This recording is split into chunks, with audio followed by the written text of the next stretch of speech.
Rick Sanchez looks like a genius who simply stopped caring. Fans laugh at his drinking, his catchphrases, his refusal to slow down for anyone, even his own family. It reads like a character built purely for chaos and jokes. Then a fan theory, built entirely from a single background detail years before it mattered, said otherwise. In this video, every one of those theories gets laid out in order, and every one of them turns out to be true. Evil Morty was hiding in plain sight. Since season 1, Rick and Morty follows a grandfather and his grandson who travel across space and through other worlds. Rick Sanchez is brilliant, reckless, and often cold toward the people closest to him. Morty Smith is his grandson, dragged along on trips that mix comedy with real danger and, underneath all of it, real sadness. Early in the show, we learn something big about how this universe works. Rick is not the only Rick. Countless other Ricks exist across countless other worlds, each one slightly different, each one paired with his own Morty. A group of these Ricks eventually built something strange. A massive floating city built entirely for versions of themselves. That city is called the Citadel. Thousands of Ricks and thousands of Mortys live there, working jobs, walking crowded streets, living lives that almost look ordinary, except for one detail. Nearly everyone looks like some version of the same two people. Ricks run shops, Mortys sweep floors. Somewhere in that crowd, order is kept by a council made up of powerful Ricks who make decisions for the whole city, deciding how Mortys get placed with new Ricks, how disputes between different versions of the same family get settled, and how the entire strange society keeps functioning, despite being built from an almost endless supply of nearly identical people. The first real look we get at this place comes in the 10th episode of Season 1, called Close Rick Counters of the Rick Kind. In this episode, our main Rick and Morty travel to the Citadel because someone has been hunting Ricks across the multiverse, killing them one by one. The council calls a meeting. Ricks from many different worlds gather in one large room to talk about the threat. Mortys wait nearby in smaller groups, since most of them are not part of these serious conversations. The room is full and loud. Different Ricks argue over each other. Guards stand near the doors. Cameras and screens flicker in the background, showing footage from other parts of the city. Sitting quietly among a cluster of Mortys, off to the side, is one boy wearing an eye patch over one eye. He does not speak. He does not stand out in any dramatic way. He is simply there, one face among dozens of nearly identical boys, marked by nothing more than a small strip of fabric covering one eye. The camera does not linger on him. No music shifts to signal that he matters. He is background detail in a busy scene, the kind of thing an animated show fills its frames with to make a crowd feel real. Most people watching this episode for the first time had no reason to notice him at all. The main story of that episode is about Rick and Morty trying to survive an assassin while surrounded by other versions of themselves, and it ends with a twist about who the killer really is. Without giving away every detail of that twist, the episode reveals that this same quiet eye patch boy was secretly involved behind the scenes of the entire assassination plot, using a version of Rick under his control to frame our main Rick for the killings. Even this reveal, though, plays out quickly and without much fanfare, buried inside a busy, chaotic final act filled with other reveals and other characters. The eye patch Morty gets no real spotlight, no dramatic music cue building him up as important, and no direct explanation of who he actually is, or why he did what he did. He fades into the same category as every extra standing near a doorway or sitting in a waiting room, just another face in a story mostly focused on other people. Viewers moved on to the next episode. The show moved on to other stories. For almost 2 full years, nobody treated that boy as anything more than a strange, mostly unexplained detail from one single episode. Rick and Morty, though, has always attracted a certain kind of viewer, the type who pauses scenes, zooms into backgrounds, and studies group shots frame by frame. This habit exists because the show has a track record of rewarding that kind of attention. Small details planted early sometimes turn out to matter enormously later. Because of this reputation, some fans kept mental notes of odd little touches, even when nothing on screen told them to. The eye patch was one of those details that a handful of sharp-eyed viewers filed away, mostly out of habit, without any real theory attached to it yet. A strange boy secretly pulling strings behind an assassination plot, shown only briefly and never fully explained, was exactly the kind of loose thread this particular fan base tends to hold on to rather than forget. A full year later, everything changed. The 7th episode of Season 3, released under the title The Ricklantis Mix-Up, though marketed at the time under a different, misleading name to avoid spoiling its content ahead of release, shifts its entire focus away from the main Rick and Morty pairing. Rather than following our two heroes on their usual adventure, which the episode episode briefly shows them departing for at the very start before cutting away entirely, the story spends its full runtime exploring life inside the Citadel following a major disaster shown in the Season 3 premiere. In that earlier premiere, our main Rick had assassinated the ruling council governing the Citadel, leaving the entire city without any clear leadership and its population effectively trapped, unable to freely travel using portal guns the way they once could. Out of this chaos, the Citadel decides to hold its first ever democratic election, allowing residents to vote for a new leader rather than simply accepting whichever Rick seizes power the way the old council always had. Almost everyone assumes a Rick will win this election, since Ricks have always held power in Citadel society, treated as naturally superior to the countless Mortys who serve, clean, and work beneath them. Against this expectation, a Morty decides to run, adopting the campaign name Candidate Morty and hiring a fellow Morty to manage his campaign, someone who does not initially believe his own candidate stands any real chance of winning. During a public debate, Candidate Morty delivers an unexpected, forceful speech directly addressing the deep, obvious divide separating Ricks and Mortys throughout Citadel society,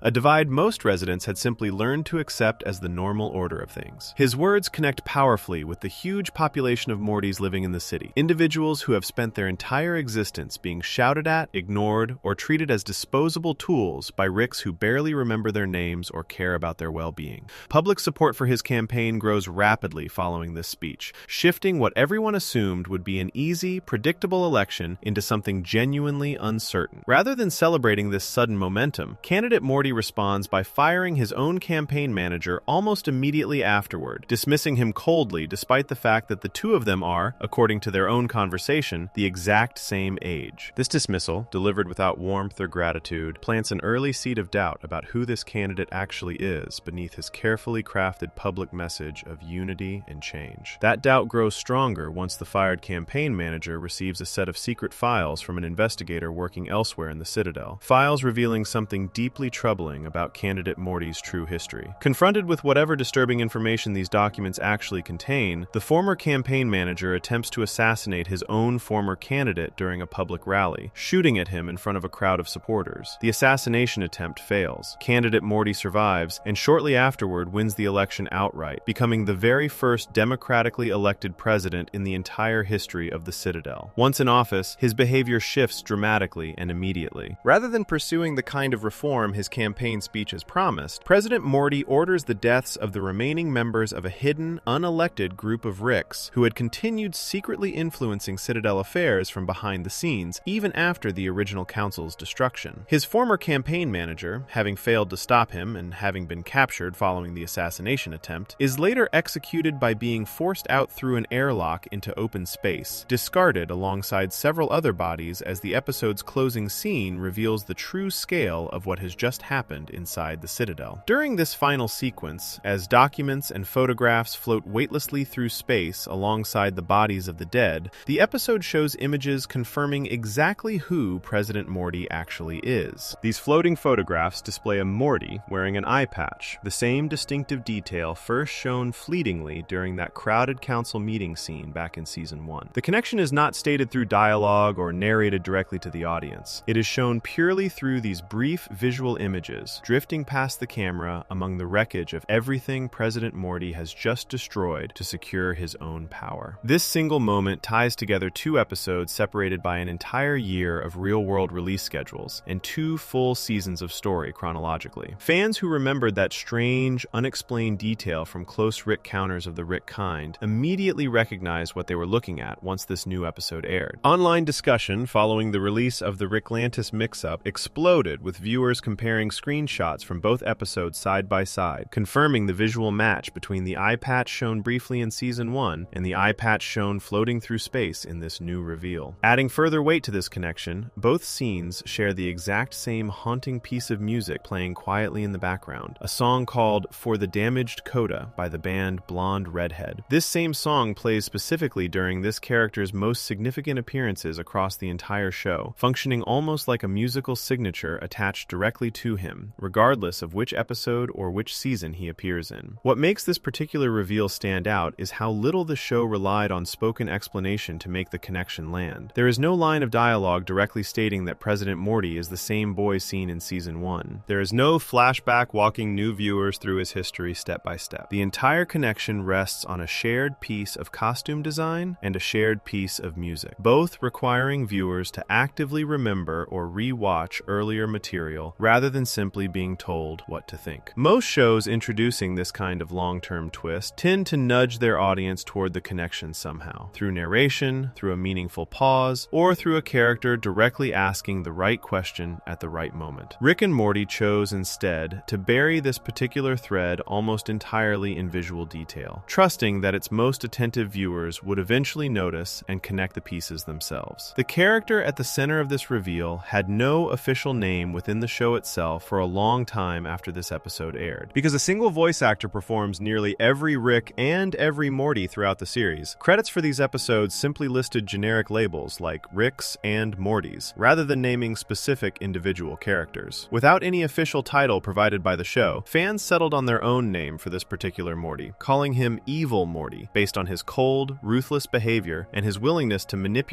and kill in pursuit of his own goals. This nickname spread widely enough across fan communities that members of the show's own production staff eventually began using it casually as well before the show itself ever confirmed the name through actual dialogue. That confirmation would not arrive until years later, during the two-part finale closing out Season 5, where the character finally gets addressed by this fan-given nickname directly within the story itself. Until that point, every appearance of this character across multiple seasons relied entirely on visual continuity, shared music, and slowly accumulating behavior to establish exactly who he was and how dangerous he had become. The show trusted its audience to track a single costume detail and a single recurring piece of music across a full year of separated episodes, confident that the payoff would land specifically because so little of it was ever explained directly. The community response following the Ricklantis mix-up treated this discovery as proof that the show was playing a much longer game than most animated comedies typically attempt. A boy with no official name and barely any dialogue, sitting quietly in the corner of a crowded council meeting during a fairly minor scene about assassinations and political maneuvering, had grown into one of the most dangerous, complicated figures the entire series has ever built. A full year passed between his quiet first appearance and the moment his continued relevance became unmistakable, and across that entire stretch of time, the show never called attention to him even once outside of that single, brief original appearance. This level of planning reveals something about how the show operates that goes far beyond a single clever twist. Somewhere inside the writer's room, long before Season 3 existed as a finished script, someone made a deliberate decision to plant a specific visual detail onto a background character introduced during Season 1, fully aware that it might take a full year or longer before any audience member successfully connected the dots between his first appearance and whatever came next. That kind of patience, betting on viewers to remember a costume detail glimpsed briefly in a crowded scene from an entirely different season, says something meaningful about how much trust the show places in the people watching it closely enough to notice. Before we move on, if you're enjoying this analysis, please consider subscribing. It helps the channel tremendously. Everything that follows from this single, quietly planted detail eventually connects to something even larger sitting underneath the entire structure of the multiverse the show takes place in. A secret this same character would go on to reveal directly years later, in a conversation that changed how every version of Rick across the story actually understood the reality they had always assumed was limitless. Section 2. The Central Finite Curve was built for one reason. By the time Evil Morty rises to power inside the Citadel, the show has already spent years hinting at something much bigger sitting underneath the whole story. Rick and Morty is built on the idea that there are countless versions of Earth, countless versions of Rick, and countless versions of Morty, each living out slightly different lives across an endless number of separate worlds. For most of the show, this idea gets used for jokes and quick adventures. A Rick from one world visits another world. A version of Earth gets destroyed, and the family simply moves into an empty house on a fresh copy of the planet. The multiverse mostly works like a playground, a place with no real limits, where anything strange or funny can happen because somewhere out there, some version of it already has. But underneath the jokes, fans slowly noticed something that did not quite add up. If the multiverse truly had no limits, then somewhere out there should exist a Rick who is smarter than our Rick. Somewhere out there should exist a version of events where a smarter Rick, or a smarter version of anyone, causes real trouble for our main characters. Yet this almost never happens. Every threat that shows up seems to fit neatly within a range that our Rick can eventually handle, even when the danger looks impossible at first. Fans who paid close attention to this pattern began asking a simple question. If the multiverse is endless, why does every problem seem to fit inside a box just the right size for this one Rick to solve? This question turned into one of the most talked talked about fan theories in the entire show. The idea was simple once someone said it out loud. What if the multiverse the show actually takes place in is not truly endless? What if there is some kind of wall, some kind of limit, cutting our characters off from the rest of the infinite universes that should exist? And if that wall is real, someone must have built it, and that someone must have had a reason. The show had already given a small piece of this puzzle years earlier, though most viewers did not connect it at the time. Rick and Morty regularly shows off something called the Citadel, the massive floating city built by a council of Ricks as a home for countless versions of Rick and Morty who no longer travel with their own families. The Citadel operates almost like its own small country, with laws, elections, buildings, and thousands of citizens who all look like slight variations of the same two people. For a long time, the show treated the Citadel mainly as a strange backdrop, a place where jokes about crowds of identical characters could happen. Few people stopped to ask why so many Ricks would choose to live packed together in one giant city instead of scattering freely across an infinite number of separate worlds, or why the Citadel would even need to exist at all if the wider multiverse truly had no boundaries worth worrying about. The answer to that question, and the answer to the bigger multiverse question fans had been asking, arrived together across a two-part finale closing out Season 5. The first half of this finale largely follows Rick and Morty dealing with the immediate fallout of an earlier adventure gone wrong, while the second half, carrying the title Rick Mirai Jack, shifts its full attention toward Evil Morty, the same character introduced quietly back in Season 1 and revealed as a rising political power in Season 3. This episode serves as the third chapter in a loose trilogy connected directly to that same character, following his brief, mysterious appearance during a council meeting, then his ruthless rise to the presidency of the Citadel, and now, finally, his endgame, the reason behind every calculated move he made across both of those earlier appearances. To reach this final confrontation, Evil Morty first needed something specific from our main Rick, something he had actually been collecting piece by piece since his very first appearance years earlier. Rather than simply wanting revenge or political power for its own sake, Evil Morty required a complete scan of Rick's brain, a kind of technological reading, capable of pulling out detailed information most people would never willingly share. Back during the events of close Rick counters of the Rick kind, Evil Morty had already begun this scanning process, using a captured, controlled version of Rick as his tool, gathering a partial reading before that plan was interrupted. Years later, now serving as president of the Citadel, and holding far greater resources and authority, he finally captures our Rick and Morty directly, binding them in place and completing the scan he had started so long ago over a meal shared together, calmly explaining that he now has everything he needs to move forward with his real plan. Standing in a control room built to look official and cold, Evil Morty lays out exactly what the Council of Ricks built the Citadel to protect, and why the multiverse our characters live inside has never truly been endless at all. According to what he explains, a group of powerful Ricks discovered, long before the events of the show, that across the full multiverse there exist far smarter and far more dangerous versions of Rick than any of the ones we have met. These other Ricks exist somewhere out in the wider multiverse, versions capable of threats that would make our Rick look ordinary by comparison. Rather than face that reality, the ruling Council of Ricks made a decision. They built a barrier separating a smaller cluster of universes, one specifically chosen because every Rick trapped inside it falls within a similar, limited range of intelligence and ability. This barrier became known as the Central Finite Curve. The purpose of the curve, as Evil Morty explains it, was never about protecting ordinary people from danger. It existed to protect the egos and the power of the Ricks running the Citadel. By sealing off this smaller section of the multiverse, the ruling council made sure that no Rick trapped inside would ever have to face a version of himself that was clearly smarter or clearly more capable. Every threat, every enemy, every dangerous encounter our main Rick has ever faced throughout the entire show has come from somewhere inside this limited, carefully chosen slice of reality. The endless multiverse fans had been promised was, in truth, a much smaller space than it appeared, walled off on purpose so that the Ricks living inside it could always feel like the smartest beings around. Evil Morty describes this arrangement in blunt, cutting terms during his explanation, comparing every Rick trapped inside the curve to a single, endlessly repeated version of the same flawed old man, one whose sense of importance depends entirely on never being allowed to meet anyone smarter than himself. Evil Morty does not stop at explaining the curve itself. He goes further, revealing something even darker about how the entire population of Mortys living inside the Citadel actually came to exist in the first place. According to what he tells Morty directly during this same conversation, the ruling Ricks of the Citadel did not simply rely on chance to keep producing new Mortys for their society. Instead, they deliberately engineered specific meetings between different versions of Beth and Jerry across countless dimensions, arranging circumstances so that these two people would fall in love and eventually have children, guaranteeing a steady, ongoing supply of new Mortys born into the multiverse. On top of this deliberate matchmaking, the Citadel additionally relied on cloning technology, taking genetic material from existing Mortys to manufacture even more of them artificially, treating an entire category of living, thinking children as a resource to be produced and managed, rather than as people deserving any say in their own existence. This reveal reframes the entire Citadel as something considerably darker than a strange, crowded city full of background jokes. Every Morty walking its streets, sweeping its floors, or attending its schools exists because a group of Ricks specifically arranged for either his birth or his cloning, treating his entire life as a byproduct of maintaining their own protected system, rather than as something valuable in its own right. Evil Morty frames this arrangement using language describing an entire species bred specifically for loyalty and forgiveness toward the very people who use and discard them without a second thought, ensuring that Mortys would always remain compliant enough to keep traveling alongside Ricks, despite decades of mistreatment. The episode does not leave any of this as spoken claim alone. Evil Morty shows our Rick actual proof, presenting a visual map of the wider multiverse during their conversation. On this map, viewers see the small, curved section representing everything our characters have ever known, sitting inside a far larger and far more chaotic-looking space stretching out in every direction. The shape of this smaller section gives the barrier its name, since the boundary curves inward rather than sitting as a straight line, cutting off a limited pocket from the much bigger whole. Seeing this map laid out changes the entire scale of the show in a single moment. Everything the audience has watched across dozens of episodes, every planet, every villain, every version of Rick and Morty encountered along the way, exists inside a space that looks almost small once placed next to the true size of the multiverse surrounding it. What makes this reveal land so hard is how directly it connects to Evil Morty himself. Throughout his years working inside the Citadel, building power, winning elections, and eventually seizing full control,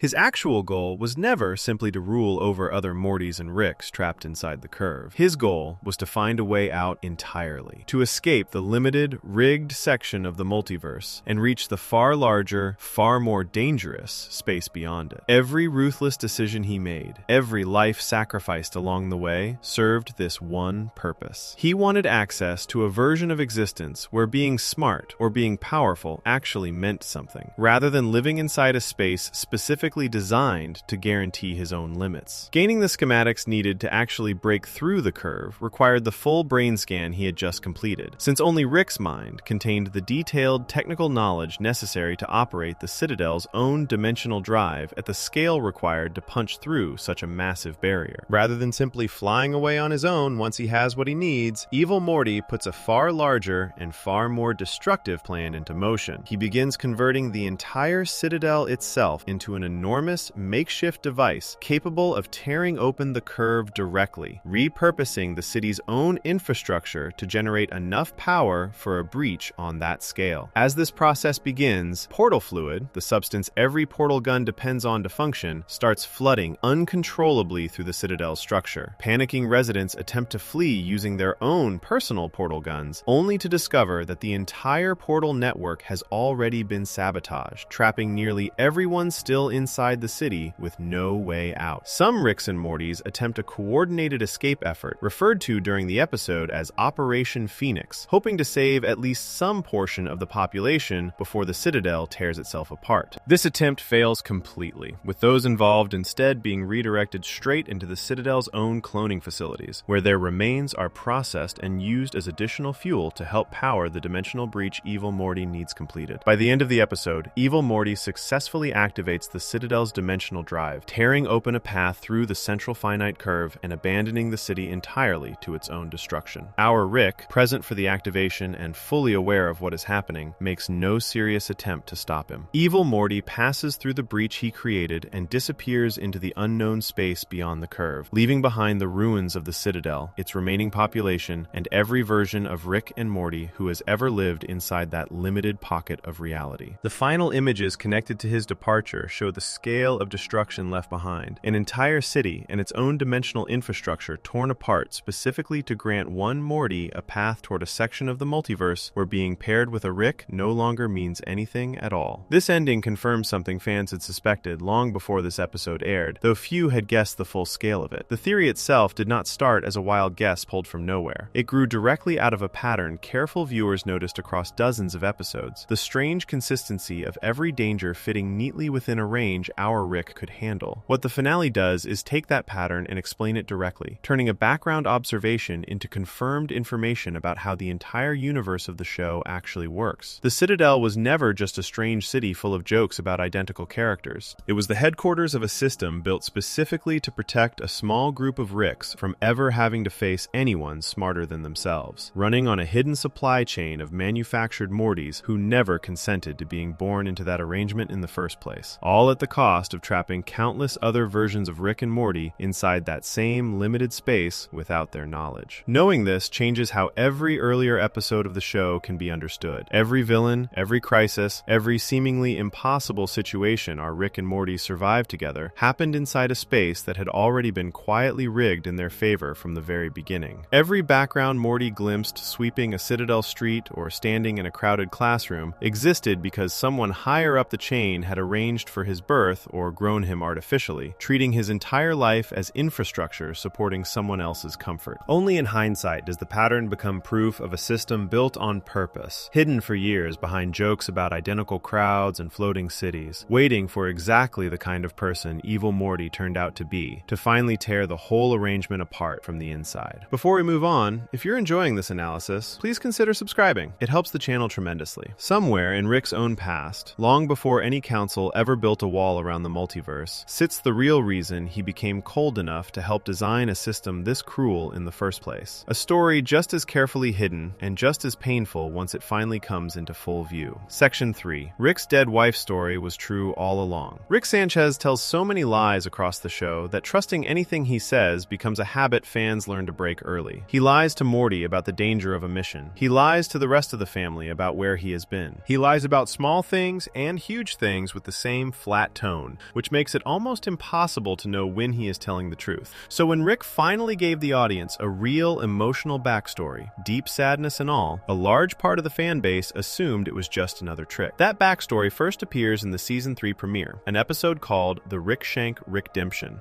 This episode opens with Rick voluntarily surrendering himself to the Galactic Federation, a powerful interstellar government that has hunted him for years, choosing to turn himself in specifically to protect the rest of his family from ongoing danger tied to his criminal history. Once in custody, agents connect him to a device built to read his memories directly, pulling private moments out of his head and displaying them for everyone in the room to see. This is not a simple interview or interrogation using questions and answers. It is a direct extraction of Rick's own mind, played out visually for the Federation officials watching, treating his memories almost like footage they can review and analyze piece by piece. While hooked up to this machine, a story plays out. We see a version of Rick living a full, ordinary life with a wife and a daughter. His wife is named Diane, and his daughter, at this point still a child, is named Beth, the same name later given to grown-up Beth in the show we already know. In this memory, another Rick, one from a different reality entirely, shows up in the garage and offers a deal, holding out a piece of technology that could open portals between dimensions. Our Rick, the one who eventually becomes the Rick we follow through the whole series, turns the offer down. He says that kind of endless travel between worlds sounds like a lonely way to live, content instead with the quiet, ordinary life he has already built for himself. Shortly after refusing that offer, tragedy strikes. A bomb goes off, sent through a portal from that other Rick's world, and it kills Diane and young Beth. Rick survives, but loses everything that mattered to him in a single moment. The memory shows him grieving, broken, and eventually deciding to build his own portal gun so he can search every corner of the multiverse for the Rick responsible. This search becomes his purpose. It also becomes, according to the memory, the real reason he built the technology the whole show depends on, and the real reason he eventually left one version of his family to search among countless others. The problem, right from the moment this story appeared on screen, was context. Rick did not offer up this memory out of grief or honesty. He gave it to the Galactic Federation specifically because the brain-reading machine was searching for something else entirely, something Rick did not want them to find. Handing over this devastating personal story looked, at the time, like a distraction, a way to feed the machine something emotional and convincing enough to keep it from digging further.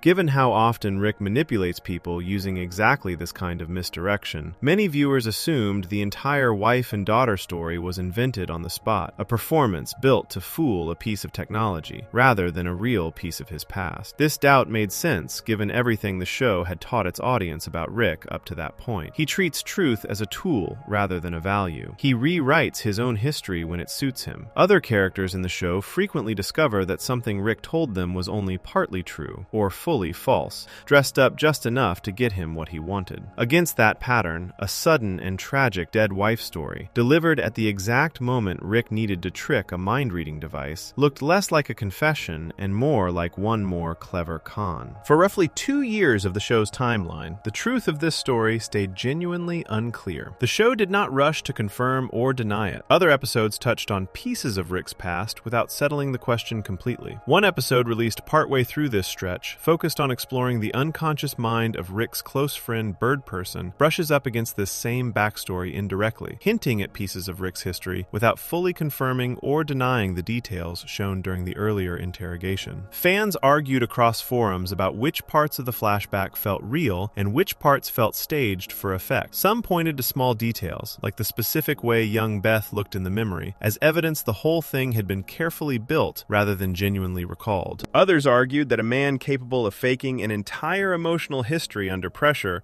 was almost more frightening than a man who had simply lost everything, since it meant nothing he ever showed anyone could be trusted as real. The show finally settled this question directly in the 2-part finale that closes out Season 5, in the second half titled Rick Mirai Jack. By this point, Evil Morty, the character introduced quietly back in Season 1 and confirmed as a major threat in Season 3, has captured Rick and is using a device to scan his entire brain, the same scanning process he had actually begun years earlier during their first encounter and only now finally completes. Rather than accepting Rick's usual promise to explain everything later, Morty refuses to keep traveling deeper into danger without answers immediately, pushing Rick into finally handing over direct access to the memories everyone has wondered about for years. This scan pulls up memory after memory, laid out in far more detail than the earlier flashback ever provided. Morty, watching this unfold, gets to see the full, unfiltered version of what actually happened to his grandfather, without the excuse of a hostile interrogation shaping how the story gets told. What this fuller scan reveals matches the earlier story almost exactly. Diane and Beth really did die in an explosion sent from another dimension. The Rick responsible, later given the name Rick Prime once the show settled on how to refer to him, really did offer C-137 Rick a partnership before the bombing, and really did retaliate with violence once that offer got turned down. Rick's grief, his decision to build a working portal gun on his own, and his choice to spend years hunting across the multiverse for the man responsible all check out as true. Not performance, not manipulation, and not something invented on the spot to satisfy a machine. The scan does reveal one small difference from the original, fabricated-sounding version shown during the Federation interrogation. Rather than immediately building the portal gun in the raw aftermath of the explosion, the fuller memory shows Rick first receiving emergency medical treatment for injuries suffered during the bombing, then living alone for a period of time before eventually shaking off enough of his grief to finish the technology on his own terms. This small correction, rather than undermining the story, actually strengthens its credibility, showing a version of events with the kind of imperfect, human timeline that a hastily invented lie would likely have skipped over entirely. Once this scan confirms the story, an entire stretch of Rick's history that the show had kept mostly hidden becomes visible for the first time. After losing Diane and Beth, Rick spent years jumping between dimensions, hunting for Rick Prime and killing other Ricks along the way whenever he mistook them for his target. This search cost him more than time. The scan shows a man slipping into heavy drinking and deep depression during this period, worn down by a hunt that never seemed to end and a grief that never seemed to lift. Eventually, after failing again and again to catch the one Rick he actually wanted, he gave up the direct chase. Instead, he agreed to help build something bigger, a system that would bring together many different Ricks from across the multiverse under one roof, forming what would eventually become the Citadel, and the boundary later known as the Central Finite Curve. After helping set that system in motion, Rick made one more decision that connects his personal tragedy directly to the family we already know from the show. He traveled to the exact dimension where Rick Prime originally came from, reasoning that if Rick Prime ever returned home, that dimension gave him the best chance of finally catching him. Waiting there meant settling into a life alongside a Beth who had grown up in that reality, a woman who was not his daughter, but shared her name and, in some ways, recognize her presence. Over time, Rick grew close to this family, close enough that leaving became difficult, even after his original reason for staying had faded. This is the Beth, the Morty, the Summer, and the Jerry that the entire show has followed from the very beginning, and the scan confirms that Rick ended up there not by random chance, but as the direct result of a revenge plan that never fully worked out the way he intended. Confirming this backstory changes how a huge amount of Rick's behavior throughout the show can be understood. His constant drinking stops looking like a simple comedy trait and starts looking like a habit built directly out of years spent grieving and hunting without success. His coldness toward attachment, his refusal to let anyone get too close, and his tendency to treat even his own family with a kind of guarded distance all trace back to a moment where the people closest to him were taken from him without warning. None of this excuses the way Rick often treats the people around him, but it does explain where that behavior came from, giving weight to a character who might otherwise look simply cruel or careless for no clear reason. The story does not end with the Season 5 finale confirming the past. Years later, in Season 7, the show finally brings Rick face to face with Rick Prime himself, closing out a hunt that had shaped Rick's entire life since the bombing. Getting to that final confrontation takes real effort, even with the schematics and knowledge gathered during the events of the previous finale. In an episode called Unmortricken, Rick and Morty first analyzed technology recovered from one of Rick Prime's own defeated drones, using it to locate several decoy locations scattered across the multiverse, places Rick Prime had apparently set up specifically to mislead anyone hunting him. Evil Morty, motivated by his own reasons for wanting Rick Prime dealt with permanently, joins this search as well, helping adjust equipment so that one of these decoys can actually be trapped and examined, rather than simply chased down and lost again. This decoy turns out to be another trap in disguise. Once captured and killed in frustration by an impatient Morty, the decoy reveals itself to be a container filled with dangerous portal fluid, one that instead sends Rick, Morty, and Evil Morty directly into a hidden prison built specifically to hold other Ricks who had previously attempted this exact same hunt and failed. Inside this prison, a recorded message from Rick Prime taunts the assembled prisoners, offering a cruel proposition, promising the return of their own lost version of Diane to whichever Rick proves strongest in a staged fight against the others. This offer turns out to be another trick entirely, revealed as a bomb built to resemble Diane's face and personality, which Rick and Evil Morty work together to destroy before the situation turns fully deadly. Escaping this prison using the last of their available resources, the group finally manages to pinpoint Rick Prime's genuine location using this newly gathered information. Once they reach him, Rick insists on finishing this alone. Rick Prime greets him with open mockery, referring to him dismissively using a cruel nickname built around his history of loss, before revealing that he intends to torment Rick emotionally using an advanced piece of technology before finishing him off through more direct physical means instead. During the confrontation that follows, Rick Prime kills a close companion of Rick's, a longtime friend affectionately known by the nickname Uncle Slow, causing visible pain even for Rick Prime himself despite his usual detachment. A brutal, chaotic fight breaks out from there, with Rick, Morty, and Evil Morty combining their efforts against him. Evil Morty ultimately plays a decisive role in finally subduing Rick Prime, using a clever piece of deception involving a disguise to catch him off guard at a critical moment. Despite warnings from Evil Morty that killing Rick Prime himself, without any distance or help, could leave him worse off emotionally rather than better, Rick goes through with it anyway, entering the final chamber alone and killing the man responsible for Diane and Beth's deaths with his own hands. What happens afterwards says as much about Rick as the murder itself. Morty celebrates once they return home, relieved that the man who caused so much pain is finally gone. Rick does not share that relief. Instead of feeling closure, he seems hollow, distant, and unsure what to do with himself now that the single goal driving him for years has finally been completed. He goes through his daily routine with a blank, distant look, the same kind of expression the show gave Morty at the end of a much earlier, deeply upsetting episode. Killing Rick Prime does not fix anything broken inside him. It simply removes the target he had been chasing since the moment his family was destroyed, leaving behind a man who now has to figure out what his life even means without that hunt to define it. This turns the entire theory fans debated years earlier into something far more complete than a simple yes or no answer. The wife and daughter story was true from the very beginning, not invented for a machine, not staged for sympathy, and not one of the countless lies Rick tells throughout the show to get what he wants. It was the single honest thing he handed over during an interrogation built entirely around dishonesty, and the show waited years before letting the audience see just how honest it really was. was. Every drink Rick pours throughout the series, every wall he puts up against getting close to people, and every reckless risk he takes with his own life connects back to a bombing that happened long before Morty ever climbed into his ship for the first time. Before we move on, if you're enjoying this analysis, please consider subscribing. It helps the channel tremendously. Somewhere between that original bombing and the moment Rick finally caught the man responsible, an entire dimension full of ordinary people paid a quiet, terrible price for grief Rick never fully learned how to carry. A story just as confirmed as this one, and just as difficult to look away from once it finally comes into view. Section 4. Rick tried to kill himself on screen. Rick Prime is dead, killed by the one man who spent years hunting him across countless dimensions. That victory, though, brings Rick no peace, and the show has already shown its audience exactly how deep that emptiness runs. Long before the final battle with Rick Prime ever aired, the show gave its clearest, most direct answer to a question fans had been quietly asking since the very first season. Underneath the jokes, the drinking, and the reckless behavior, is Rick actually suicidal? For a long time, this question stayed in the background, mostly hinted at rather than shown. Rick jokes about death constantly. He treats his own safety as a minor detail during dangerous missions, throwing himself into situations that should kill an ordinary person without a second thought. He drinks heavily, almost every episode showing him with a flask or a bottle nearby, using alcohol the way some people use a shield, keeping himself numb enough that nothing can really touch him. His famous catchphrase, "Wubba lubba dub dub," sounds like nonsense on the surface, a silly thing he shouts during chaotic moments. This catchphrase actually has a specific, traceable origin within the show itself. Rick first invents it during an early Season 1 episode called Me Seeks and Destroy, deciding on the spot that he needs a signature phrase, something loosely inspired by a real-world talk show host known for his own audience catchphrase. For several episodes afterward, Rick simply repeats this new phrase during moments of excitement or celebration, treating it as a fun, throwaway habit rather than anything meaningful. Fans who paid close attention noticed that the show eventually gave this phrase a translation, provided by an alien species that shares a version of the same language. This translation arrives specifically through Rick's old friend Bird Person during the Season 1 finale, a party episode where Rick spends most of his time drinking, celebrating, and generally ignoring everyone around him in favor of having fun. At one point during the party, Bird Person turns to Morty and asks directly whether he understands what his grandfather's favorite phrase actually means. Morty, confused, dismisses it as nothing more than a silly, nonsense saying. Bird Person corrects him, revealing that in his own native language, the same string of sounds translates to something entirely different. According to that translation, the phrase actually means, "I am in great pain, please help me." Morty's immediate response treats this revelation almost as a throwaway joke, assuming Rick must be saying it sarcastically rather than sincerely, missing the weight of what Bird Person has just told him. Rick shouts this phrase constantly throughout the early seasons, always in moments of excitement or chaos, always played as a joke, while quietly repeating a message that nobody around him, and maybe nobody watching for the first time either, fully understands. Looking back across every earlier appearance of this catchphrase with this translation in mind, changes how each of those moments reads. Rick shouts it while getting ready to party. He shouts it during tense, dangerous situations. He shouts it almost as a reflex, a kind of verbal tic attached to moments where he feels most alive or most out of control, which, according to Bird Person's translation, may actually be the exact moments where some deeper, hidden part of him is quietly asking for help without meaning to. These small details built up over time into a theory fans discussed seriously. Rick's constant risk-taking, his self-destructive drinking, and his own catchphrase all pointed towards someone dealing with real, unaddressed pain, not simply someone who happens to be funny and reckless. Some viewers argued this reading gave Rick too much credit, treating a comedy character as more tragic than the writers actually intended. Others felt the show was clearly building towards something serious, planting these details specifically so that a later episode could pay them off directly. That payoff arrives in the third episode of Season 2, an episode called Autoerotic Assimilation. The episode begins with Rick, Morty, and Summer picking up a distress signal from a damaged ship in space, something Rick treats as a normal part of their routine. He explains to the kids that most of the time, these signals lead to dead crews and free loot, though every so often they lead to real danger. This time, neither answer turns out to be exactly right. When they board the ship, they find a small group of survivors under attack from something far stranger than a typical enemy, a hive mind, a single consciousness capable of taking over the minds and bodies of entire populations, is spreading across the ship and the planet below it. Before the group can fully process what they are looking at, this hive mind reveals that it already knows Rick personally. family. The hive mind is named Unity, and the reunion is awkward from the very first moment. Rick admits, somewhat sheepishly, that the two of them used to date. This admission opens up an entire history the show had never mentioned before, one built around Rick genuinely loving something as unusual and vast as an intelligence that can control every living body on a planet. Rather than treating this reunion cautiously, Rick throws himself into it completely. He and Unity settle into a lifestyle of non-stop parties, using an entire planet's population as the setting, filling their days with drinking, drugs, and various indulgences with almost no limits placed on any of it. While Rick and Unity spiral deeper into this behavior, Morty and Summer stay behind on the planet, watching Unity's usual control over its people begin to slip. Under normal circumstances, Unity keeps every mind on the planet working together peacefully, avoiding the kind of chaos that comes from individual free will running unchecked. With Rick's influence pulling Unity toward constant excess, that careful control starts breaking down. People on the planet began acting on their own, and the results are ugly almost immediately, including violence and other harmful behavior breaking out among a population that had spent a long time functioning as pieces of a single, unified mind. Summer, who initially argued that Unity's control over an entire species amounted to a kind of slavery, watches these consequences unfold and starts to understand why Unity had built things the way it did in the first place. This shift in Summer's thinking matters for the episode's larger point, showing that structure and control, however uncomfortable to accept, sometimes exist for real reasons rather than simply as oppression for its own sake, a lesson that mirrors what Unity itself is about to learn regarding its own relationship with Rick. Unity itself eventually reaches the same realization Summer and Morty already had. Rick is not simply a fun distraction. He is a genuinely destructive presence, someone whose habits and influence pull the people closest to him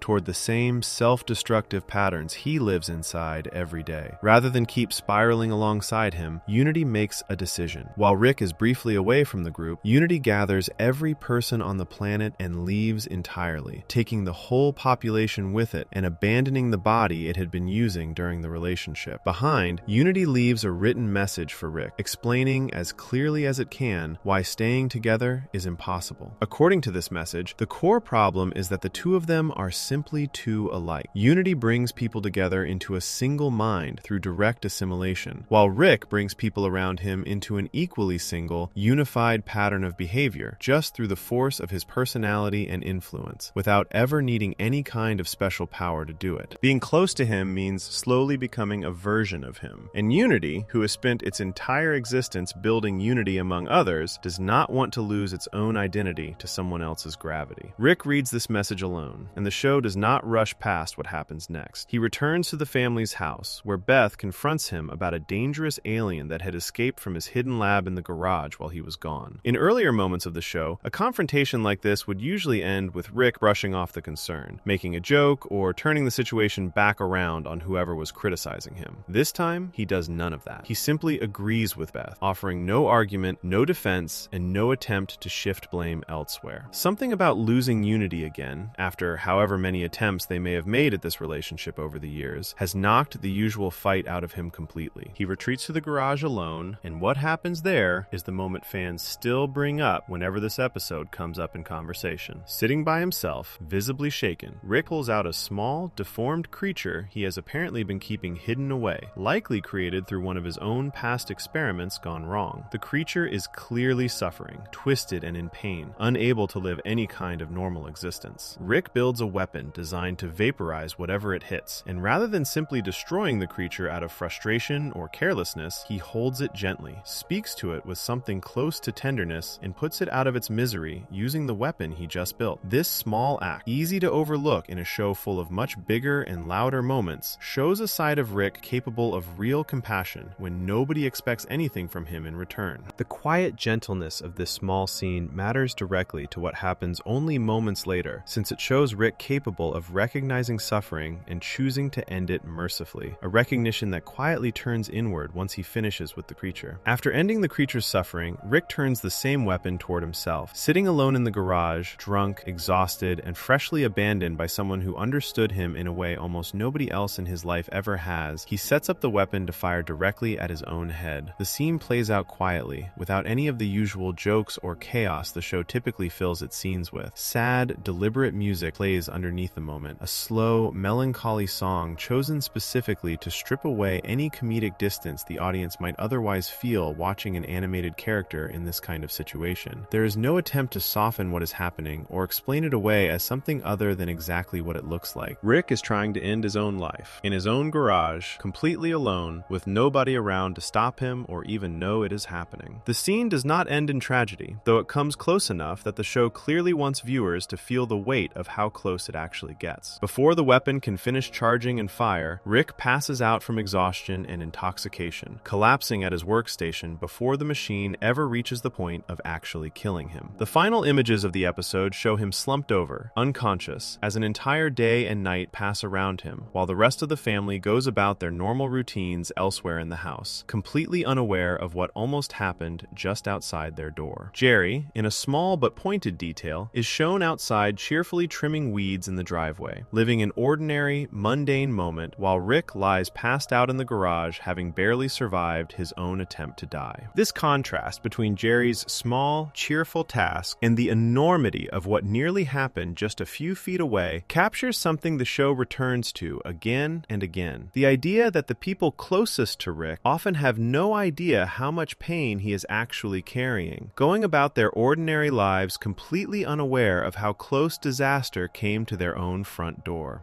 What makes this scene different from every earlier hint the show had given about Rick's pain is how directly and clearly it plays out. There is no metaphor standing in for what is happening. There is no joke breaking the tension at the last second to remind viewers this is still a comedy. Rick builds a weapon, aims it at himself, and only survives because his body gives out before the machine finishes doing what he intended it to do. The show does not treat this as something to laugh at or dismiss quickly. It sits with the moment, lets the music carry the weight of it, and moves directly into the credits without offering a joke to lighten the mood on the way out. This episode confirmed, in the clearest possible terms, everything fans had been piecing together from smaller details across earlier seasons. Rick's catchphrase, translated elsewhere in the show as a cry for help hidden inside nonsense syllables, was not just a funny bit of alien language trivia. His constant drinking, his willingness to risk his own life on dangerous missions, and his general disregard for his own safety all connect directly to a person dealing with real depression and real suicidal thoughts, confirmed on screen through an actual attempt rather than left as something the audience simply had to infer. The theory fans had built up around scattered hints across the show turned out to match exactly what the show eventually decided to show directly, without any twist or trick softening the reveal. Understanding this scene changes how a huge number of earlier and later moments in the show read once viewers know what to look for. Every joke Rick makes about not caring whether he lives or dies carries a different weight once viewers have seen him nearly follow through on that idea in a moment completely stripped of comedy. His refusal to get close to people, his tendency to sabotage relationships before they can grow too meaningful, and his general instinct to keep everyone at arm's length all connect back to someone who has already lost people he loved once, through Diane and Beth's deaths, and who now seems almost willing to lose himself entirely rather than risk that kind of pain again. Unity leaving him does not create this pain from nothing. It reopens something that was clearly already there, waiting just under the surface of every joke and every reckless decision the show had built his character around from the very beginning. The show never treats this moment as something Rick simply moves past and forgets. Later episodes continue building on the idea that his relationship with his own life is far more complicated and far darker than his constant jokes suggest. He continues drinking. He continues taking risks that would kill almost anyone else without a second thought. He continues pushing people away right as they start to matter to him, almost as if some part of him has decided that caring about anything only sets up another loss he cannot survive. None of this gets resolved neatly, and the show never offers a clean, comforting explanation wrapping the pain up into something easy to move past. It simply exists, sitting underneath the humor, occasionally surfacing in moments like this one, where the comedy stops just long enough to show exactly how much weight Rick is actually carrying. Fans who had noticed the pattern before this episode aired often point to it as the moment the show proved it was willing to follow its darkest ideas all the way through, rather than hinting at something serious and then backing away from it at the last second. Rick and Morty built its reputation partly on mixing outrageous science fiction comedy with genuinely heavy emotional material, and this episode stands as one of the clearest examples of that mix actually working. The hive mind planet, the wild parties, and the strange alien politics all play out as broad, funny science fiction adventure for most of the runtime, right up until the final minutes strip all of that away and leave behind a quiet, devastating scene about a man who has run out of ways to cope cope with being left alone again. Years after this episode originally aired, an official tie-in comic released to celebrate the show's 10th anniversary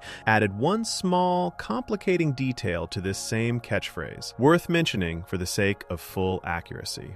In this later story, an older, more reflective Rick uses the phrase again while cleaning out his garage, but adds a specific clarification, telling Morty directly that this time he means it the way Bird Person originally explained it, rather than however he usually means it. This single line suggests that Rick himself does not always intend the phrase as a genuine cry for help every single time he says it, complicating the simple, one-to-one reading fans originally built from Bird Person's translation. Even accounting for this later wrinkle, though, the core theory the show confirmed years earlier through Rick's actual suicide attempt remains fully intact. Whatever Rick means or does not mean every time he shouts the phrase casually, the show has already proven directly, through an unambiguous action rather than wordplay alone, that the pain underneath his humor is real, and that it very nearly cost him his life in a moment nobody around him ever even noticed happening. None of this makes Rick a simple, sympathetic figure. He remains selfish, reckless, and often genuinely harmful to the people around him throughout the rest of the show, including many of the same people who love him most. What this episode adds is context rather than an excuse, a clearer understanding of where his coldness and his self-destruction actually come from, without erasing the real damage that behavior continues to cause everyone close to him. The show asks its audience to hold both of these truths at the same time, understanding Rick's pain without pretending that pain makes his choices harmless. Before we move on, if you're enjoying this analysis, please consider subscribing. It helps the channel tremendously. This same pain, once confirmed here in such a direct way, connects to something else fans had long suspected about Rick, something involving a betrayal far outside his own family, one built around a wedding day nobody at that party ever saw coming. Section 5. Tammy was a Federation spy the whole time. Long before anyone raised weapons at a wedding, Tammy showed up as nothing more than one of Summer's friends from school, a background character who barely registered as important. She first appears briefly during a school event, standing in a crowd while other students gather around Summer after a strange assembly involving one of Rick's inventions offering advice about friendship. Neither this appearance, nor a slightly later one, gives viewers any real reason to remember her. In this second brief appearance, occurring during an episode where one of Rick's failed experiments spreads across the entire planet and mutates most of humanity into strange, twisted creatures, a version of Tammy briefly shows up affected by this same transformation, though this entire timeline eventually gets abandoned once Rick and Morty leave it behind for a fresh, unaffected version of reality.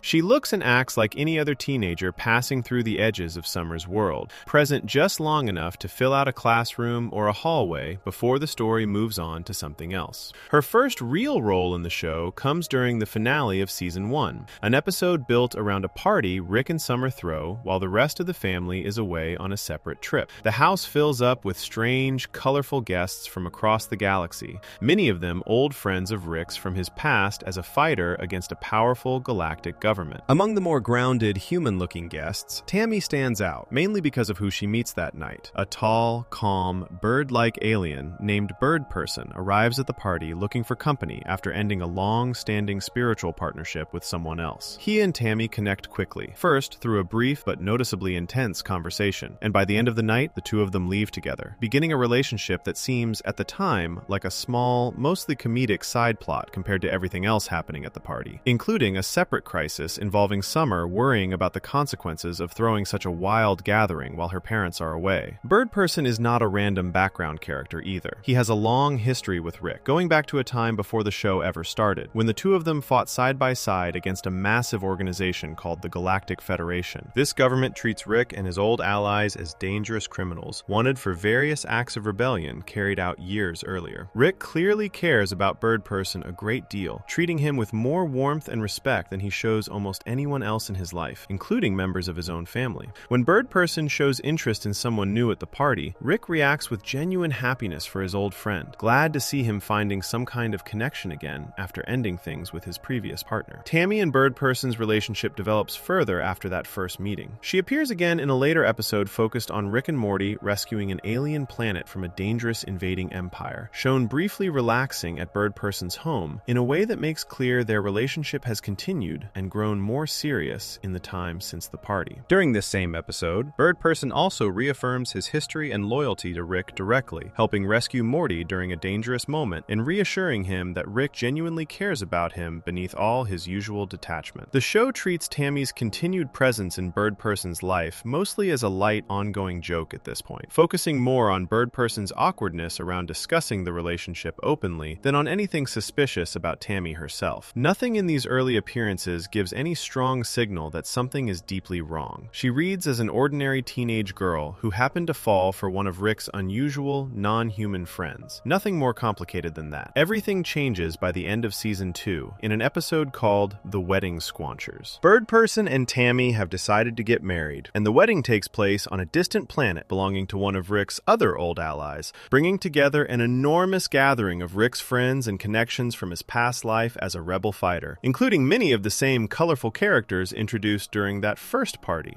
The Smith family attends as well, treating the event as a strange but joyful family occasion, despite how unusual most of the guests look. Rick, in a rare moment of open affection, seems genuinely happy watching his old friend settle into a new life with someone he loves, even briefly opening up to Bird Person beforehand about how much their friendship has meant to him over the years. During the reception, everything shifts. Tammy stands up to give a speech, and instead of the kind of sentimental words expected at a wedding, she delivers something entirely different. She calmly explains that she is not who anyone at that wedding believed her to be. She is not a high school student. She is not simply Bird Person's new wife. She reveals herself as a deep cover agent working directly for the Galactic Federation, the same government Rick and Bird Person spent years fighting against. Her entire relationship with Bird Person, going all the way back to that first party, existed as a carefully built cover, designed specifically to get close enough to gather Rick, Bird Person, and every other wanted enemy of the Federation into one location where they could finally be captured all at once. The reveal does not stop at words. Once she finishes her announcement, Tammy declares that everyone present is now under arrest. When Bird Person, stunned and confused, fails to immediately follow her orders, she raises a weapon and shoots him multiple times without hesitation, ending his life directly in front of the gathered wedding guests. What follows is a full firefight breaking out across the reception, with Rick and his allies fighting back against Tammy and a group of Federation agents who reveal themselves at the same time she does. Adding another layer to just how deep this operation ran, the people introduced earlier as Tammy's own parents, present at the wedding and briefly making small talk with Jerry and Beth beforehand, are also revealed during the chaos to be cyborgs rather than genuine family members, almost certainly built and placed specifically to support her cover story. In the chaos, Tammy herself goes down during the exchange of fire, appearing to fall after taking a hit, though the show leaves enough ambiguity around this moment that her fate does not feel fully settled by the time the episode ends. This reveal answers a question the show had never directly raised for most viewers, though certain details, looking back, line up with exactly what actually happened. Tammy's sudden, easy connection with Bird Person at that very first party, the convenient timing of her presence at an event filled with wanted fugitives, and the speed with which their relationship grew serious enough to lead to marriage, all make far more sense once her true purpose becomes clear. None of this plays out as random romantic comedy. It plays out as a long, patient operation, carried out over multiple episodes and what appears to be a significant stretch of time within the show's own timeline, all building toward the exact moment where the largest possible number of Federation enemies would be gathered together in one predictable, undefended location. The show does not leave Tammy's story finished after the wedding shootout. The following season's premiere, an episode called The Rickshank Redemption, reveals in its final scene that Tammy survived the chaos at the wedding after all. She appears again, now openly working for the Federation without any disguise needed, standing over Bird Person's recovered body. Rather than leaving her former partner dead, the Federation has rebuilt him using cybernetic parts, reviving him under a new identity as Phoenix Person. This version of Bird Person wakes up entirely under Federation control, renamed and repurposed as a tool for the very organization that killed him in the first place, with Tammy standing beside him as though nothing about their relationship had ever been genuine to begin with. Later episodes add even more weight to how far this cover story actually went. During a separate adventure taking place inside Bird Person's own unconscious mind, one where Rick enters his memories in order to save his life following a serious injury, Rick learns something Bird Person himself did not know or had somehow lost track of. Tammy had secretly given birth to a child with Bird Person at some point during their relationship, a daughter who ends up being held somewhere within a Federation facility infertility, cut off from any real connection to her father. This discovery comes with an additional, quietly devastating detail. Bird Person's own memories of learning about this daughter had been deliberately suppressed using a piece of technology, meaning that even his own mind had been tampered with regarding this specific piece of his history, leaving him unaware of his own child's existence until Rick uncovers it during this exploration of his memories. This detail complicates the simple reading of Tammy as nothing more than a cold, calculating spy who felt nothing real during her time undercover. A child conceived during an operation built entirely on deception suggests that whatever happened between Tammy and Bird Person may not have stayed purely professional the entire time, even if her mission and her loyalty to the Federation never truly wavered. Tammy's story eventually reaches its final point during a later season, in an episode where she resurfaces while hunting down Beth, who has been living a separate, dangerous double life away from the rest of the family, secretly working as a courier and mercenary out among the stars. By this point, Tammy has risen to lead the remaining pieces of the Galactic Federation following its collapse at Rick's hands, continuing her work even after the organization she served lost most of its power and influence across the galaxy. Her pursuit of Beth includes tracking her down to the office of a therapist the family regularly visits, refusing to believe an explanation offered to her about clones and doubles, before Rick intervenes and manages to help Beth and Jerry escape using a trap he had prepared in advance. Tammy eventually locates Beth again out in the streets, discovering directly that two separate versions of her exist rather than one, and chooses to arrest both, regardless of which one might be the original, treating the distinction as unimportant compared to completing her mission. This pursuit eventually brings Tammy back into direct conflict with Rick himself, and the confrontation between them ends with Rick killing her, closing out a storyline that began years earlier with a simple, ordinary-looking teenage girl attending a party at his own house. The aftermath of her death carries its own weight within the show's ongoing story. When Phoenix Person eventually learns what happened to Tammy, having remained loyal to the Federation and, in his own way, to her memory ever since his resurrection, his reaction is immediate and violent. Rather than accepting Rick's explanation calmly, he attacks him directly, nearly killing both Rick and two separate versions of Beth present at the time, only stopped once Jerry manages to distract him using Tammy's own body, allowing Beth the opening needed to shut down his cybernetic systems. This confrontation confirms that whatever Tammy's true feelings toward Bird Person may have been during her years undercover, his own feelings toward her, carried forward even after his transformation into a Federation-controlled cyborg, remained genuine enough to drive him towards serious violence once he learned of her death. Learning the full scope of what Tammy actually was changes how those early appearances read once fans go back and rewatch them. The version of her introduced at the very start, the version who seemed like nothing more than a mildly awkward, boy-crazy classmate of Summers, was built entirely as a disguise for someone playing a much longer, much colder game. Every small moment of affection shown toward Bird Person throughout their relationship carries a different weight once the full picture becomes clear, mixing whatever real connection may have existed underneath the surface with a mission that ultimately treated an entire wedding full of people as bait rather than as guests at a genuine celebration.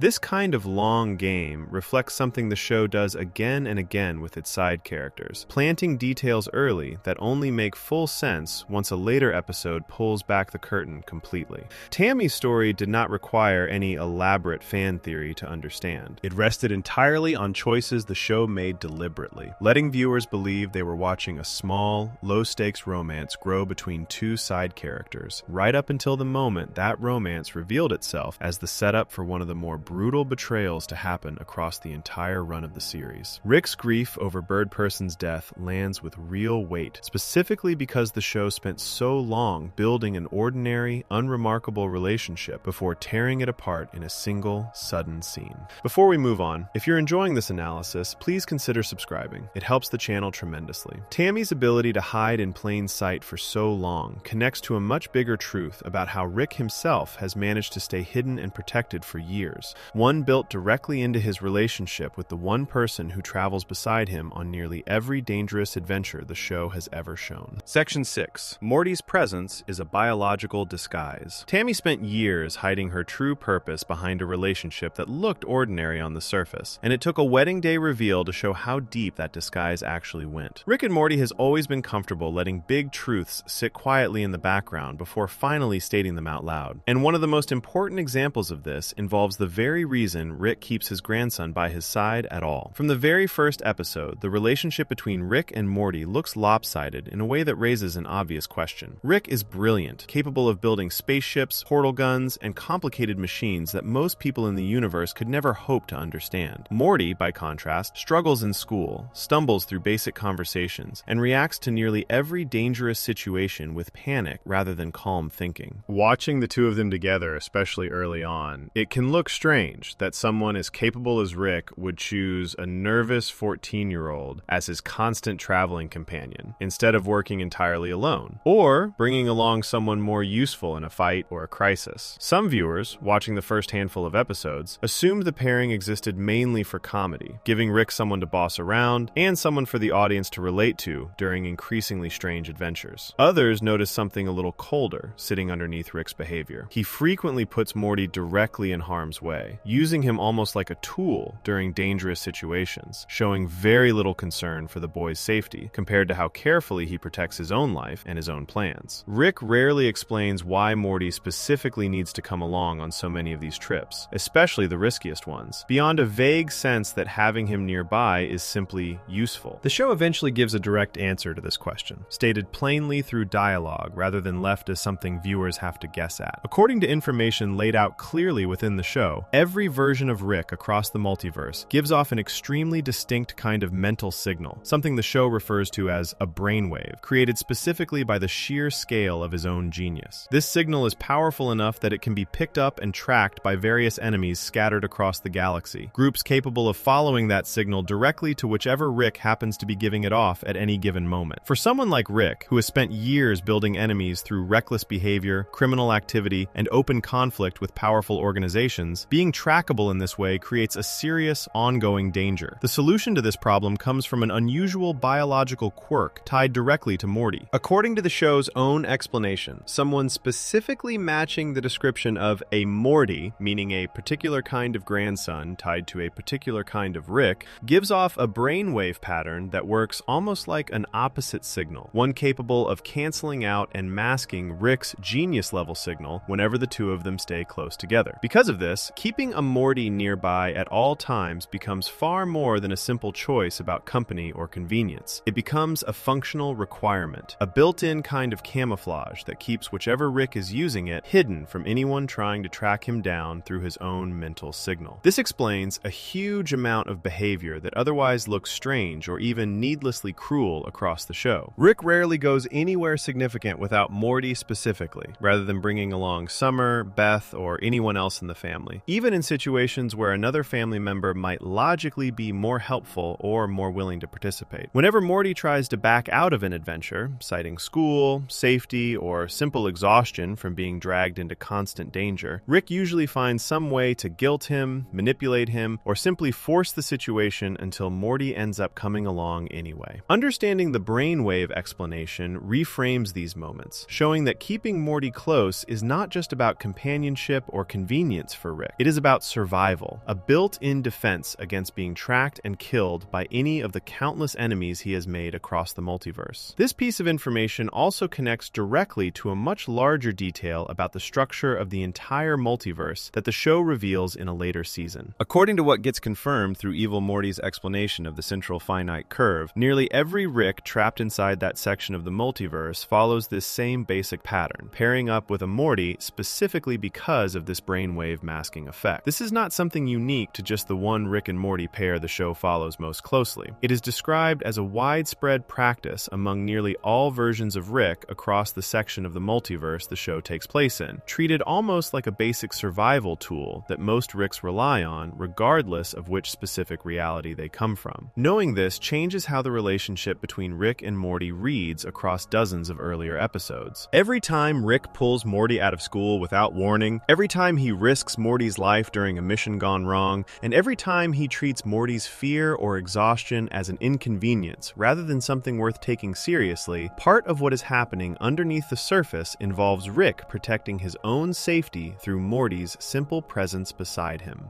This does not mean Rick feels nothing real for Morty. The show gives plenty of evidence across many episodes that some kind of genuine, if complicated, affection exists between them. But the brainwave explanation adds a colder, more practical layer sitting alongside whatever warmth might also be present, showing that Rick's need for Morty is never purely emotional. Part of it is built directly into biology, something closer to a piece of equipment than a simple family bond. This detail also helps explain a strange and specific pattern the show follows whenever a version of Rick loses access to his usual Morty for one reason or another. Rather than simply continuing on alone, Ricks in this situation tend to actively seek out a replacement Morty, someone from a different, similar version of the same basic family, so they can continue traveling with the same kind of biological protection they had before. This pattern gets shown directly through several episodes across the show's run, including situations where a Rick loses his original Morty through death, separation, or some other disruption, and then goes looking for a new one specifically because the need for that camouflage effect does not go away just because the original Morty is no longer available. The explanation also adds weight to why the loss of a Morty, or the loss of Rick himself, carries such serious consequences within the wider structure the show has built. If losing access to that specific brainwave pairing leaves a Rick exposed and trackable, then keeping a Morty close becomes a matter of basic survival rather than simple preference. This adds an entirely new layer of understanding to scenes where Rick appears desperate to avoid losing Morty. Scenes that might otherwise look purely emotional, but actually carry this additional, more practical layer of self-preservation running underneath whatever sentiment is also present in the moment. Fans who noticed the strange imbalance in the Rick and Morty relationship early on were picking up on something real, even if they could not yet explain exactly why the show kept pairing such a powerful, capable figure with someone so much less capable in almost every practical sense. The answer the show eventually gives does not erase the emotional complexity of their relationship, but it does add a layer of hard, biological necessity sitting quietly underneath years of adventures, arguments, and moments of genuine connection between the two of them. Rick keeps Morty close partly because he has grown attached to him over time, and partly because doing so keeps him hidden from enemies who would otherwise be able to find him almost immediately. Before we move on, if you're enjoying this analysis, please consider subscribing. It helps the channel tremendously. This detail becomes even more important once placed alongside everything the show eventually reveals about the wider structure Rick exists within, including the reasons an entire section of the multiverse was sealed off and hidden from the rest of reality in the first place. Somewhere within that same structure, Rick himself once made a choice that trapped an entire version of his own home reality inside a single day, repeating over and over again, without most of the people living there ever realizing anything unusual was happening at all. Section 7. Rick deliberately trapped an entire reality in a time loop. Morty's presence beside Rick works almost like a shield, hiding him from enemies scattered across the galaxy. That kind of protection only goes so far, though, against the one thing Rick has never figured out how to escape, which is his own grief. Nowhere does the show reveal the size of that grief more clearly than in the opening episode of Season 6, where Rick finally returns to the one place in the entire multiverse tied directly to the worst day of his life. To understand why this episode matters so much, it helps to remember exactly what happened at the end of the previous season. Evil Morty had just destroyed the machinery holding together the Central Finite Curve, breaking the barrier that had kept every Rick trapped inside a small, carefully limited section of the wider multiverse. In the chaos of that destruction, the Citadel itself was left in ruins, and the supply of portal fluid needed to travel between dimensions ran out almost completely. Rick and Morty end up stranded, floating through wreckage with barely enough resources to survive, waiting for someone to come rescue them before things get any worse. Eventually, a version of Beth from a very different life, one who lives among the stars rather than on Earth, shows up and brings them home safely. Once they are back, Rick immediately gets to work trying to repair the broken system that lets his family travel between different realities. He attempts to reset something inside his portal gun, hoping to restore its usual function. Instead of fixing anything, this attempt causes an unexpected glitch. Rather than resetting the machine itself, it resets the location of every person who has ever used a portal to travel somewhere else, sending them back to the exact dimension where they originally came from. This single mistake pulls 3 separate people away from the home they have shared for years. Jerry gets pulled back to the dimension he came from before a mix-up during an earlier adventure placed him with a different version of his family. Morty gets pulled back to the original dimension he grew up in, the one that had been ruined years earlier during an incident involving one of Rick's failed experiments. And Rick himself gets pulled all the way back to his true point of origin, a place called Dimension C137, a dimension the show had hinted at before but never fully shown until this exact moment. Dimension C137 matters more than almost any other location in the entire show, because it is the one place directly connected to the tragedy that shaped Rick's entire life. This is is the dimension where Rick once lived with a wife named Diane and a young daughter also named Beth, the same family shown briefly in an earlier flashback and later confirmed as real rather than invented. This is also the exact dimension where another Rick, the one eventually named Rick Prime, sent the bomb that killed them both, tearing apart the life Rick had built there and setting him on a path of grief, addiction, and years of hunting for revenge that the show had already revealed in earlier episodes. When Rick finally arrives back in this dimension, the show does not treat the moment lightly. Rather than simply revisiting an empty, abandoned house, Rick finds himself walking through a place that has been kept in an extremely disturbing condition for what appears to be decades. Somewhere along the way, long before the events the audience has followed across the rest of the show, Rick made a choice involving the entire population of that dimension, not just his own personal space inside it. He set an enormous, invisible trap around the whole area, one built specifically to force everyone living there to relive the exact same day over and over again, the very day his wife and daughter were killed. This detail comes across as almost unbelievable, given how casually the show sometimes treats death and destruction in other episodes, yet it holds up as something confirmed directly through the events shown in this episode, rather than left as vague implication. Every single person trapped inside that time loop experiences the same 24 hours, repeating endlessly, their minds resetting again and again, while their bodies continue aging normally in the background. This means that residents of that dimension have physically grown decades older while mentally living through the identical day thousands or possibly millions of times, unable to form new memories or move forward in any meaningful way beyond the boundaries of that single, endlessly repeating loop. Rick built this loop specifically around the day his family died, freezing an entire dimension inside his own worst moment as a way of punishing himself and, by extension, punishing everyone unlucky enough to already be living there when the tragedy occurred. This is not framed as an accident or as something forced on him by an outside enemy. The show presents it as a deliberate, calculated decision Rick made alone, using his own advanced understanding of science and dimensional manipulation to guarantee that this particular place would never move past that day, mirroring his own inability to move past it either. Everyone connected to that dimension became collateral damage inside his personal grief, whether they had any direct connection to Diane, Beth, or the tragedy itself or not, as if trapping an entire population inside a repeating nightmare were not disturbing enough on its own. Rick added another layer to his own personal torment. At some point, after settling into this ruined, looping version of his old home, he built an artificial intelligence designed to sound exactly like Diane, giving it her voice and using it to create the impression that she still existed somewhere nearby. This creation, referred to using a set of letters that spell out her name, exists specifically to haunt him. Rather than comforting him, this artificial version of his dead wife stays positioned just out of reach at all times, speaking to him from another room, asking pointed questions about whether he has found the person responsible for her death, keeping the wound of losing her constantly open, rather than allowing him any real distance from it. This detail reveals something deeply unsettling about how Rick chose to deal with his own grief long before the audience ever met him traveling with Morty. Rather than seeking comfort, he built himself a machine specifically designed to deny him any real relief, keeping a version of Diane's voice close enough to remind him constantly of what he lost, while making sure that voice could never actually reach him or offer any genuine closure. Combined with the time loop trapping the entire surrounding population, this reveals a man who, decades earlier, decided that his own suffering deserved to be preserved indefinitely, treating both himself and everyone unlucky enough to live nearby as permanent fixtures inside a monument built entirely around his worst day. Walking through this dimension during the events of Solarix, Rick has a direct, quiet conversation with this artificial version of Diane. Rather than continuing to torment himself the way he apparently intended when he first built this system, he begins the process of finally letting go. He tells the artificial Diane that he has grown attached to a different version of his family, the Beth, Morty, Summer, and Jerry the audience has followed throughout the entire show, admitting something close to genuine affection for people who were never his by blood in the way Diane and the original Beth had been. This admission matters enormously, given how often Rick claims throughout the show that family means nothing to him, that any version of Beth or Morty could easily be swapped out for another without consequence. Speaking honestly to the ghost he built for himself, alone and without any audience of family members watching him say it, Rick reveals that this claim has never been entirely true. Having reached this point, Rick makes the decision to dismantle the time loop trapping the rest of the dimension. This single choice, made almost as an afterthought compared to the larger emotional conversation happening around it, carries enormous enormous weight for everyone else living inside that dimension. Ending the loop means that everyone trapped inside it, having physically aged for decades while mentally repeating the same single day over and over, finally gets released from that repetition. For many of them, given how much time has actually passed compared to how briefly they experienced it mentally, this release does not mean returning to a normal life. It means finally being allowed to die, their bodies catching up all at once with years of aging that their minds had never truly processed. One specific neighbor, someone the show gives a small, direct focus during this moment, experiences exactly this outcome, finally passing away the instant Rick's control over the loop ends. This turns Rick's decision to move on into something far more complicated than a simple, comforting moment of healing. Ending the time loop is presented as an act of mercy toward the people trapped inside it, finally allowing their suffering to end after decades of being denied any real passage of time. At the same time, it also means accepting responsibility for having caused that suffering in the first place. Admitting silently that keeping an entire dimension frozen in grief for so long was never something anyone else deserved, regardless of how much pain Rick himself was carrying at the time he made that choice. The show does not spell this contradiction out directly through dialogue, but the visuals and the quiet tone of the scene make clear that this moment carries both relief and guilt sitting side by side. Before leaving this dimension for good, Rick reveals one more piece of information tying this entire story back to everything the audience already knows. He explains that the man responsible for Diane and young Beth's deaths, the Rick eventually confirmed as Rick Prime, actually originates from a completely different dimension, one connected to Morty rather than to Rick himself. This is the same dimension that had been ruined years earlier during an incident involving one of Rick's own failed experiments, an incident that had forced this show's specific version of Rick and Morty to abandon that dimension entirely and settle among a new, unrelated version of the Smith family instead. Learning this connects two threads the show had kept mostly separate up to this point, revealing that Rick's decision to settle down with an entirely new family was never random. He specifically sought out the one dimension connected to Rick Prime's origins, hoping that staying nearby might eventually give him a chance to catch the man he had been hunting for so long. While Rick works through all of this alone in his ruined home dimension, Morty faces a much smaller, quieter version of the same basic theme in the dimension he gets sent back to. There he encounters a surviving version of Jerry, someone who has spent years living completely alone after losing both his wife and daughter to circumstances the show leaves mostly unexplained beyond confirming that they did not survive whatever happened to that dimension after Morty and Rick left it behind. This surviving Jerry has grown hardened and detached, having adopted a colder, more nihilistic way of looking at the world, closer in some ways to how Rick himself often talks about meaning and attachment. Watching this version of Jerry, having lost everything and adapted by shutting down emotionally rather than continuing to feel pain over what he lost, mirrors Rick's own choice years earlier to build himself a haunted house and a time loop rather than simply grieving and eventually moving forward. The episode closes with a small, dark scene playing out after the credits, connecting back to Rick Prime directly. A figure shown earlier in the episode, glimpsed only briefly inside some kind of containment chamber, turns out to be Rick Prime himself, having ended up transported into this same ruined dimension due to the same portal reset glitch that sent Rick, Morty, and Jerry back to their own points of origin. The surviving Jerry from this dimension encounters him, and rather than reacting with fear, tries to propose some kind of alliance, hoping that teaming up against Rick and Morty might benefit him somehow. Rick Prime refuses, and when Jerry attempts to attack him instead, Rick Prime reveals an ability to heal almost instantly from injury, shrugging off the attack before killing Jerry without hesitation. This scene, brief as it is, quietly confirms that Rick Prime survives this episode and remains loose somewhere in the multiverse, setting up the long hunt that eventually leads to his death years later. Taken together, everything revealed in this single episode reshapes how Rick's entire personality and behavior across the rest of the show can be understood. His constant claims that family does not matter, that any version of Beth, Morty, or Summer could be swapped out without real consequence, exist directly alongside a decades-long history of refusing to let go of one specific family he lost long before the audience ever met him, trapping an entire dimension in a repeating nightmare, building a haunted version of his dead wife's voice, and finally choosing to release both only after quietly admitting real attachment to his current family, all reveal a man whose emotional detachment has always been a performance layered thinly over something far deeper and far more painful meaningful underneath. Before we move on, if you're enjoying this analysis, please consider subscribing. It helps the channel tremendously. This single choice, made decades before the show even began, also connects directly to a mystery hanging over one specific member of the family Rick eventually settled down with. A mystery involving whether the version of Beth he has spent years raising is even the same person she has always claimed to be. Section 8. The show wrote its own ambiguity on purpose. Rick spent decades building a private torture chamber around his own grief, refusing to let go of a wife and daughter he lost long before the show ever started. That same refusal to face loss directly shows up again years later in a completely different situation involving someone much closer to him in the present day, someone whose true identity the show has never fully confirmed on purpose. Beth Smith, Rick's daughter and the mother of Morty and Summer, spends much of the show's early seasons dealing with a quiet but constant sense of dissatisfaction. She works as a horse surgeon, a career she often describes as something less than what she originally wanted for herself.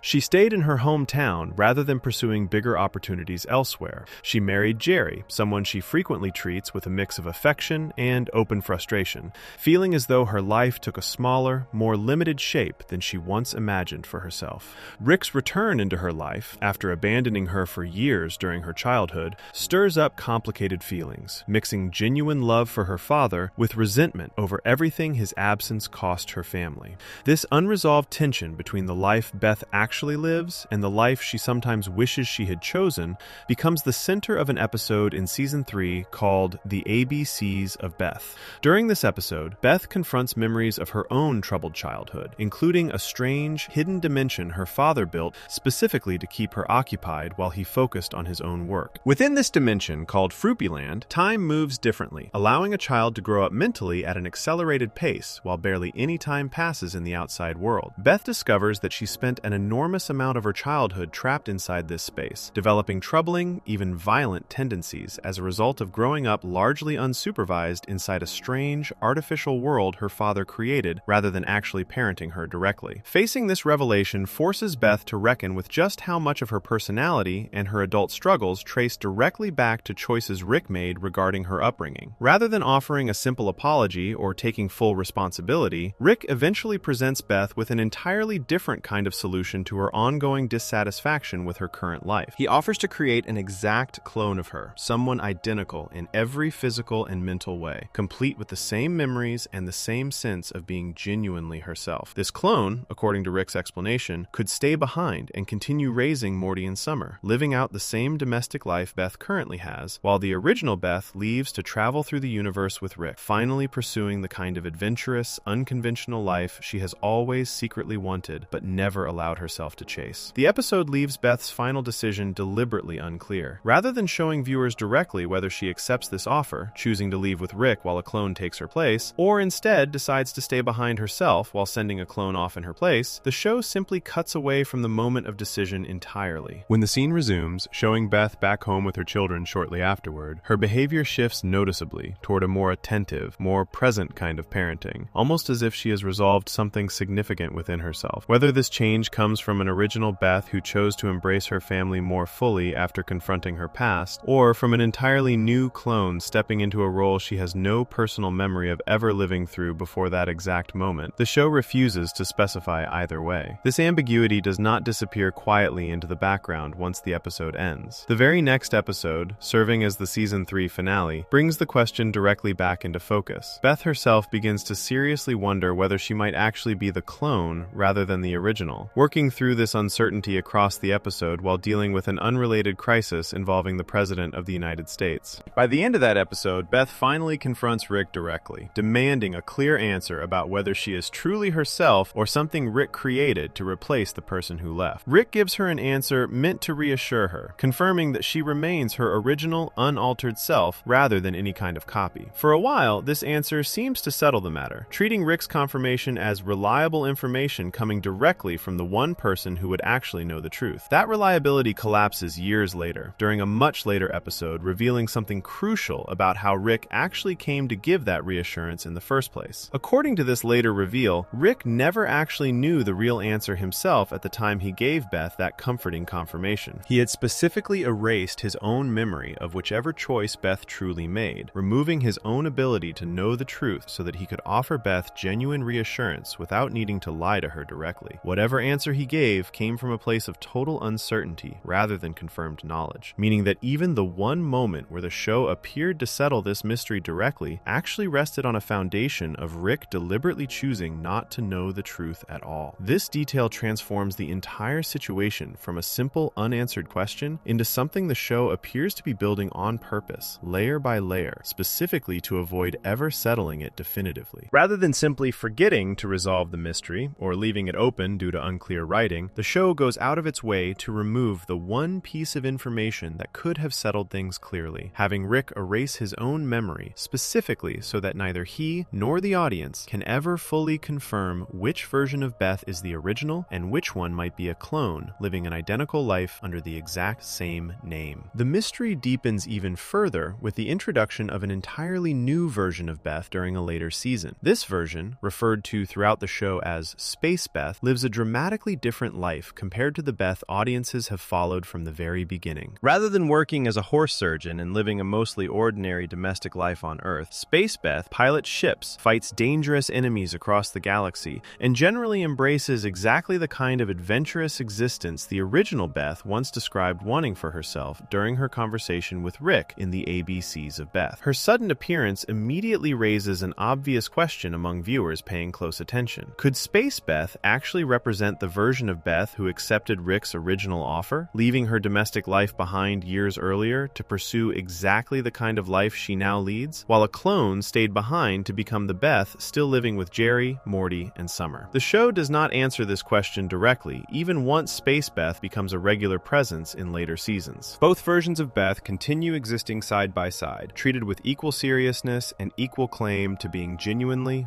fully Beth in every meaningful sense, regardless of which one might technically be the original and which one might be a clone. Both versions maintain relationships with Morty, Summer, and Jerry. Both versions display the same core personality traits, memories, and emotional patterns that have defined Beth's character since the very beginning of the show. If one of them truly is a clone, rather than the original person, the show treats that distinction as almost entirely irrelevant to how much either version deserves to be recognized as authentically herself. This approach reflects something the show's own creators have discussed directly when asked about why this particular mystery remains unresolved, even years after it was first introduced. According to comments made by one of the show's creators, the uncertainty surrounding which Beth counts as the original was built deliberately to stay permanently unresolved, treated almost like a real-world scientific concept involving something that exists in two possible states simultaneously until someone actually attempts to measure or observe it directly. Applied to Beth's situation, this means the show intentionally avoids ever creating a moment where the truth gets locked into place one way or the other, keeping both possibilities equally valid and equally true for as long as the story continues. This deliberate ambiguity connects to a much larger question the show has quietly asked through nearly every clone, every alternate dimension version of a character, and every instance of someone's memory being altered, copied, or erased entirely. What actually makes a specific version of a person count as genuinely themselves, rather than simply a convincing copy, wearing the same face and carrying the same memories?